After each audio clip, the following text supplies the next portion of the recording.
Got the new hip. I'd like to start with a conversation I had a number of years ago with my grandson, Henry IV, who was interested in why his name was Henry Plaster with a couple of Greek numbers behind it, IV, the fourth. And so I started telling him about how important Henry Plaster and the other names in the Plaster family, but since his was Henry, I focused on that. And I told him his father was Henry III, his grandfather. Then they shifted, not the British, style, to junior and senior. I was junior, and my father, Dr. Henry Plaster, was senior. And then my grandfather, his great-grandfather, was Dr. George Plaster.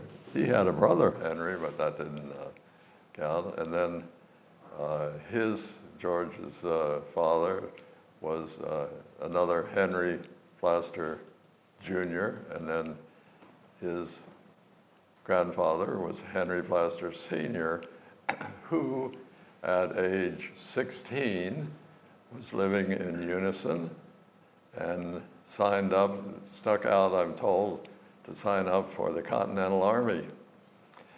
And I was telling this to Henry IV, and that Henry Sr., age 16, was with Washington when he crossed the Delaware. And you know what Henry IV said? Was he in the boat? Which I thought was pretty good for 7 years old. And just for information further back, it goes, it was not a Henry, it was Michael Plaster, who came over from Germany in 1742 and to Pennsylvania, where a lot of the Germans came to the United States, and then in 1770 moved to Unison. And then getting back to the story on Washington, the Battle of Trenton against the Hessians. So Henry Sr. was a young man at that time, was assigned to Daniel, the Morgan's Rangers. They were previously known as Morgan's sharpshooters, and of course us Virginia hunters know all about that. The fact that his wife was a Scots, well, now this is Michael, I'm going back, I'm going to stop talking about that far back, but it's prior to the Revolutionary War. Moving to my grandfather, Dr. George, he was born in 1826 and went to a private school called New Lisbon Institute in Middleburg, and it's, I think, Huntland now, a very famous resort. And but the Lisbon was from England, not from Portugal, I learned later. And so I'm talking about George, went to, after he got out of the school years, he went to the University of Maryland in Baltimore Medical School and graduated when he was in his early 20s. And now this was 1847, 48 time period. And guess what happened in this country about that time? The gold rush. So George went with 10 other bachelors, went to Baltimore, caught a sailing ship, and sailed around Cape Horn. It took them 162 days to get to California in the gold rush. And he had success in the gold fields, had it stolen from him, and was fortunately still out there and was able to get enough, not quite as much. I had no idea how much, but it turned out that when he returned on his way back in 1852, I had assumed that he came back the same way he went there, but I found in some recent Plaster documents that he and 3 other individuals that had gone west to get gold came back through Panama. And when I tell this to some of my younger folks, they say, "Oh, through the canal." And I said, "No, that was in the 1925-26 period." But fortunately for us Plasters, those 3 died of yellow fever. So thank you, Dr. George, for surviving. So he got back, and with the money that he started practicing medicine in the early 1850s, and he lived with Squire Mount. Isn't that a great name, Squire? Squire Mount was in the house that is now Glenmead, that was built in 1823, and Squire Mount was there in the 1850s, and so that's in a room that in the early part of the house that's now expanded. His office was just uphill from the now general store. Unfortunately, within the last year, that has been destroyed, and that was his office through the 1850s. And then in 1861, the Civil War began, and he founded the 6th Virginia Cavalry with Colonel Richard Delaney, who many of you know about the Delaneys, still around today. Then he was captured near Unison and sent to Capitol Prison in Washington, D.C. In those days, the officers on both sides were exchanged until later, when the North found out they were not getting the better of those deals. But anyway, it worked for the Plaster family. And he went back to, and during I'm not going to dwell in depth on the Civil War because that's been covered, but he was in 70 battles, large and small, while he was in the cavalry under Jeb Stuart, of course. But that's a lot of battles. He was at Gettysburg when the adjutant was killed, so he was named adjutant, which he remained until 1865, when the war ended at Lee's surrender. But Richmond had fallen, Petersburg had fallen, and according to the autobiography notes from my grandfather, General, what was the one in Gettysburg, the one that lost in the field? Anyway, I have the 5-minute rule to remember. It was decimated, and it was the Battle of Five Forks. And he was sent to prison in Johnson Island in Ohio. And I heard from my father that when he, in June of 1865, signed his allegiance to the new country, that he walked all the way back. I now have to make a correction. When I saw his own autobiography, he only walked back from Harper's Ferry, which still is a good walk. Okay, he came back and started practicing medicine again, and in 1867, there was a typhoid epidemic in the area, and he, at that period, these are his words, 25 patients a day on horseback in some cases.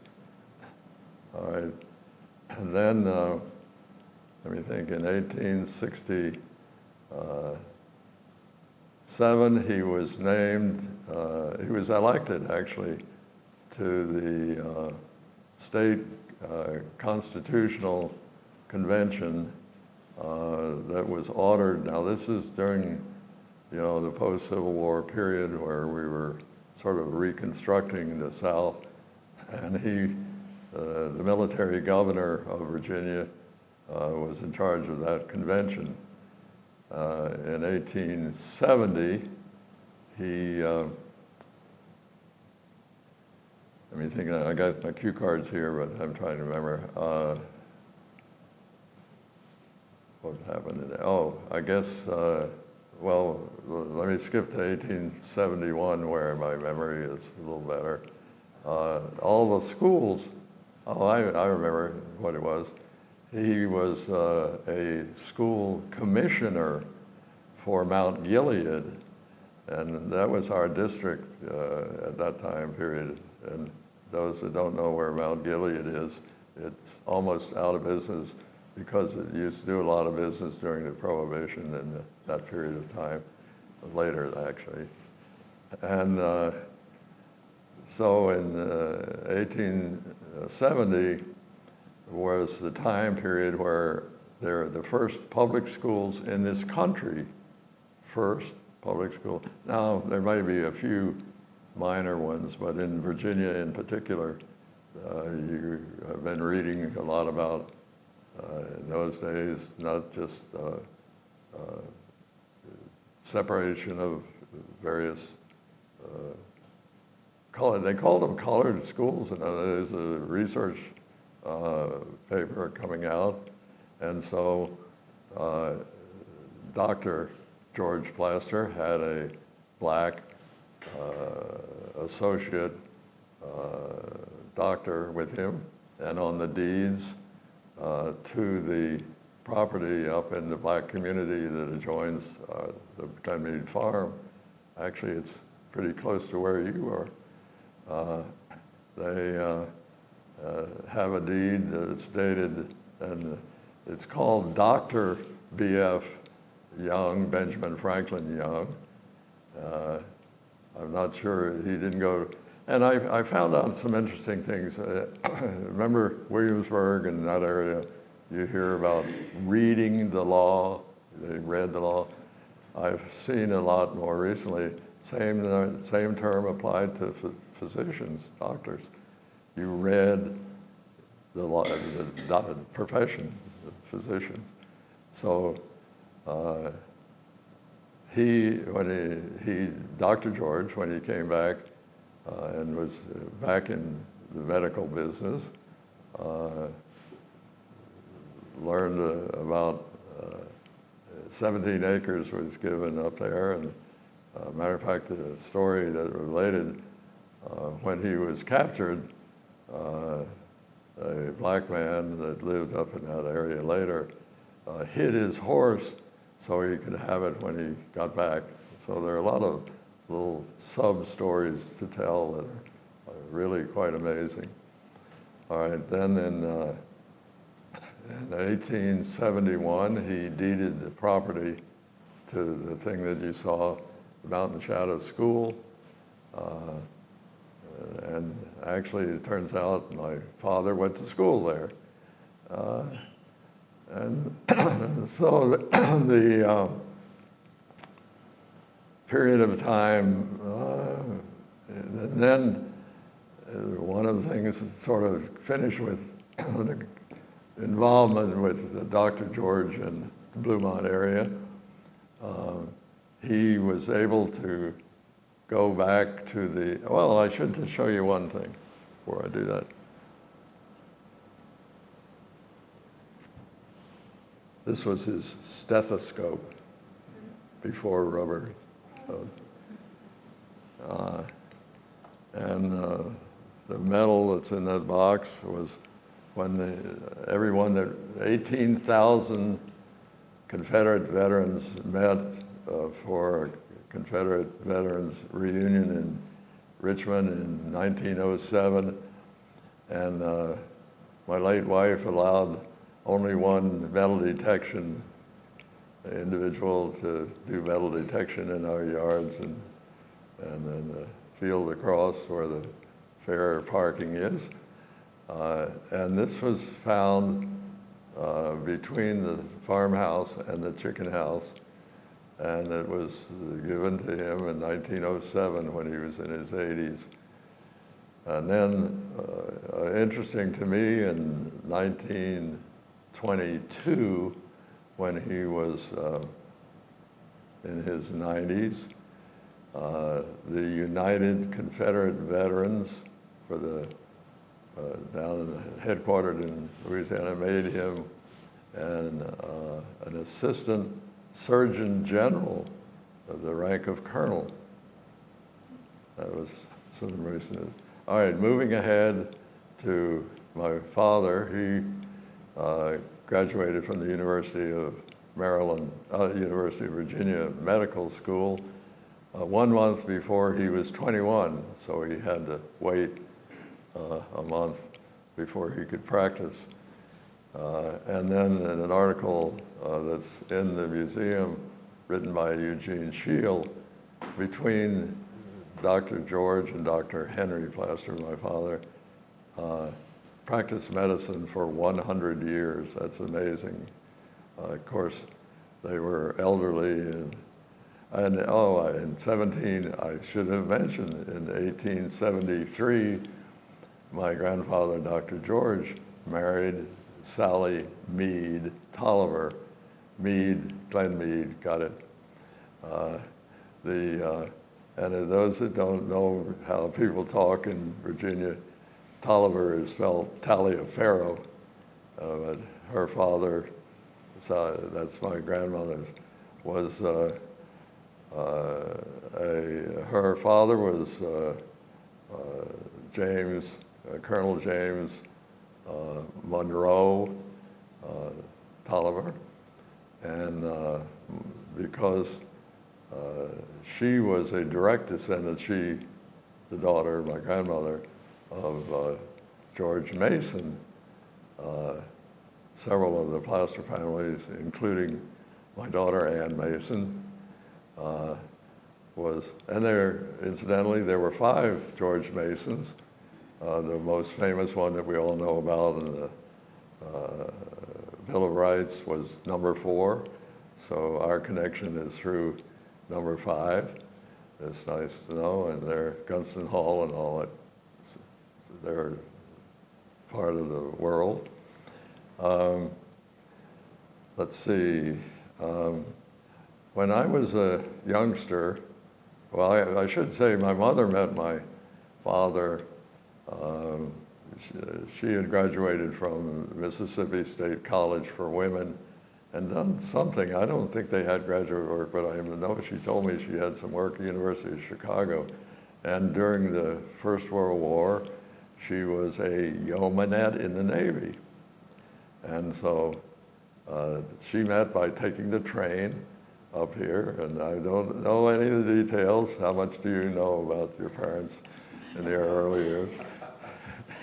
But that's how the connection was. So I grew up in Washington, where he practiced medicine, and I also spent summers up here, and so a farmer and his wife, Clarence Fields, the Fields brothers were very well known and very outstanding farmers, each and every one of them, including one named Chester Fields.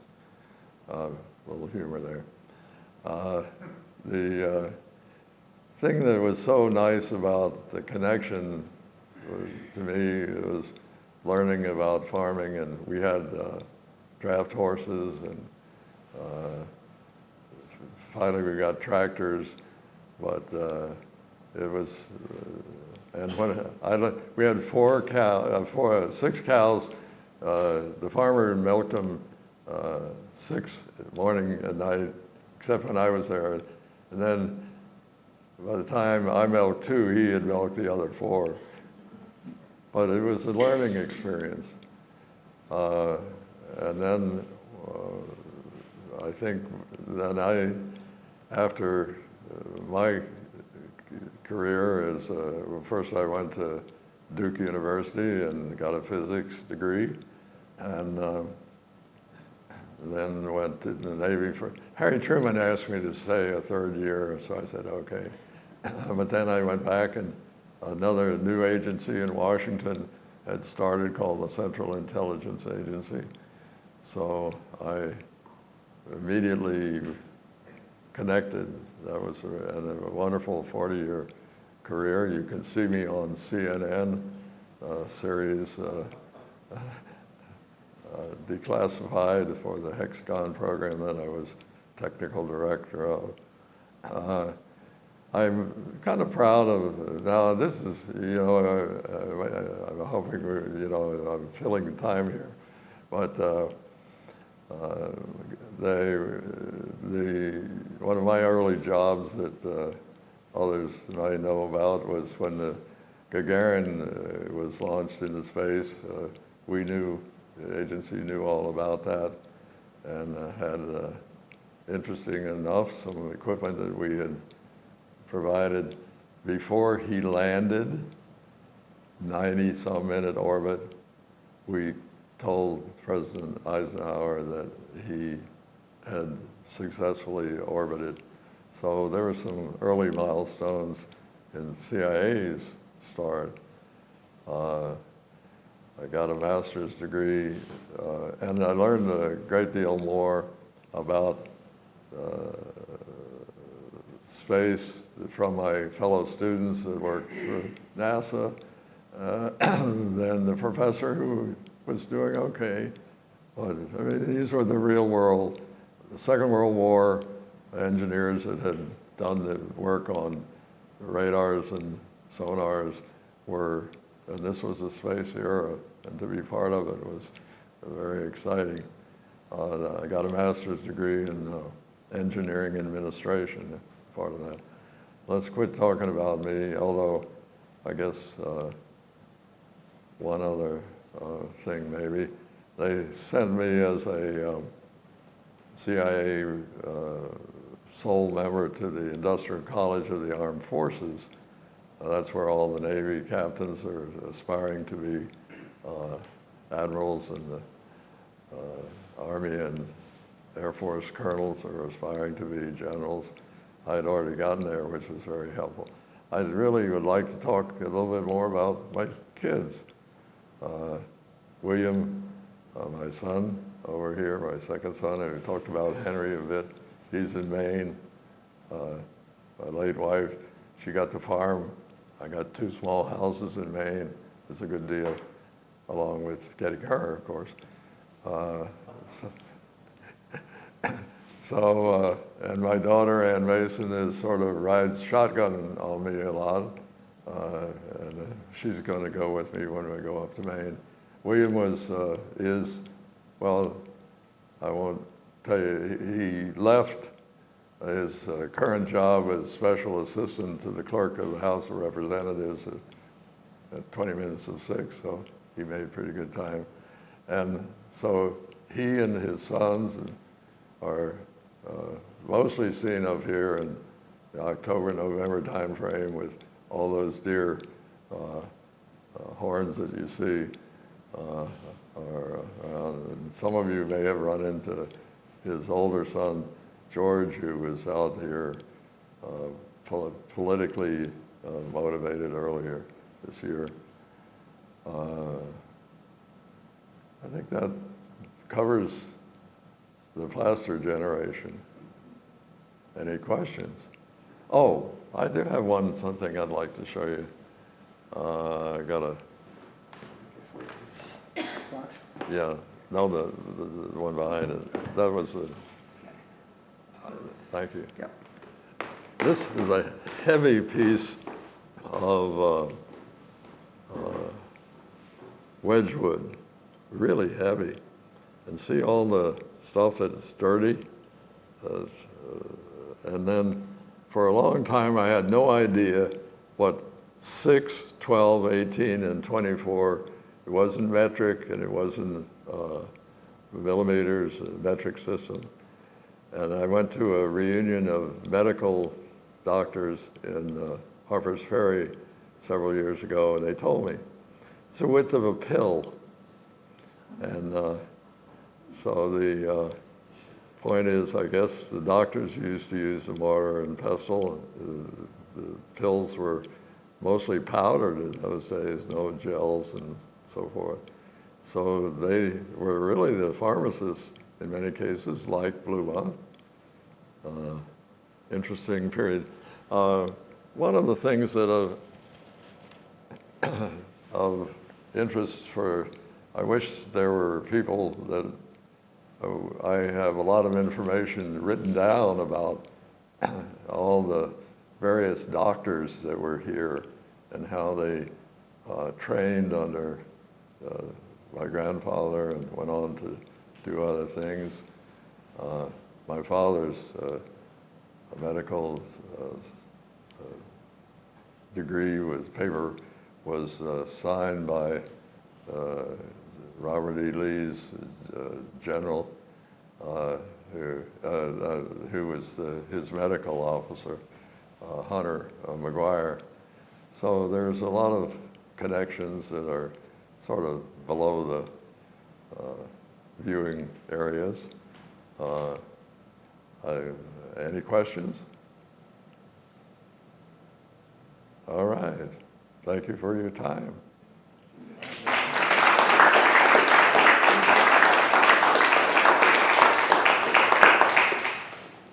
Thanks. Henry, I have one question for you. Sure. This is in your talk. Your late wife told me once about a story in a book down in the Balch Library regarding the gold rush and the trip, and that Dr. Plaster returned there for a second time. And your late wife told me that, and maybe I've got the story crossed, but I thought that's what I read in this history of Bluemont down in the Balch Library. Tell me again, what was the focus of the article on my father, not my grandfather, right? I believe it was your grandfather. Yeah. Oh, okay. Yeah. And go back for a second trip. Did they do a second trip back to California? I think that's the question, right? Yeah. Made a second trip back. I don't think so. No? Once is enough. Oh, incidentally, there's a book out that I read about the weird part of prisoners of war during the Civil War, and at Johnson Island is why I read it. And there was a lot of correspondence between him and his wife, who lived just outside of Washington, D.C. And I couldn't believe that they made buttons while they were in prison. You know, that was one of the things to keep. It was kind of weird, but the spouses could send things like overcoats. I never heard of that, and ham. And then she went to the Secretary of War personally in this book and tried to get him to, release her husband. And when her husband was sent around to another prison on the Maryland coast, she took the train out to towards Baltimore, where the train reconnected. It was fascinating to read about that era. There are other books about, Purcell and Percival, and many others, including Josephine and all the rest of those kinds of stories.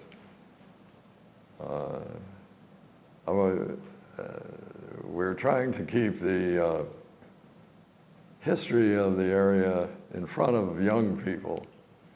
The Turnpike Association and the Bluemont Heritage group that we have under Peter